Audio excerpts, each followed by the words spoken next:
Hola niños y niñas del Jardín Infantil Los Magnolios, yo soy la tía Belén y el día de hoy te voy a traer una actividad de motricidad fina para que podamos trabajar con nuestras manos, ¿sí?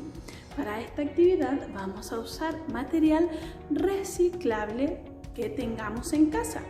Vamos a utilizar una botella plástica o si en tu casa hay de esto donde se seca el servicio, también lo puedes utilizar.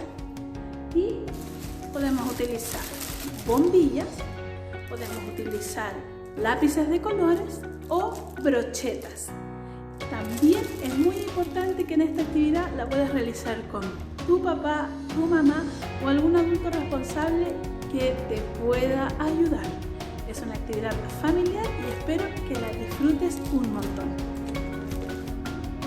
Para esta actividad usaremos una botella, pueden ser brochetas, lápices de colores o bombillas. Vamos a necesitar que nuestro adulto pueda hacer orificios en nuestra botella. Como lo ven, yo lo hice con un destornillador y la cosí. Una vez hecho esto, el niño tendrá que pasar la bombilla, el lápiz o la brocheta por entre medio de la botella. Así, él coordinará por donde entra y por donde sale, en este caso lo que ustedes hayan elegido. Yo elegí bombillas. Recordemos que esto es para trabajar la motricidad fina. Y la motricidad fina es la coordinación de movimientos musculares pequeños, como el de los dedos de las manos, las muñecas y en coordinación con los ojos. Este proceso comienza a partir del año y medio en los niños.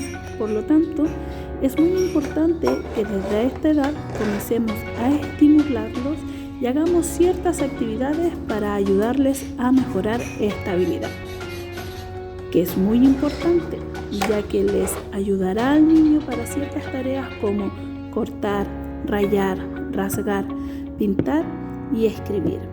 Como podemos ver, nuestro compañero eligió un escurridor de servicio y con ayuda de su mamá está realizando esta actividad guiada por ella.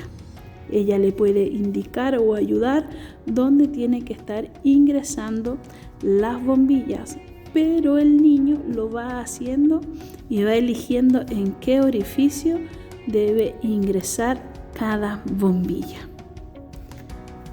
Bueno, a mí me quedó así. Espero que a ustedes les haya quedado mejor. ¿Qué te pareció esta actividad? Espero que la hayan disfrutado y que tus papás hayan podido ayudarte en este proceso. Nos vemos para el próximo video. Un beso. Los queremos mucho desde el Jardín Infantil Los Magnolios. Adiós.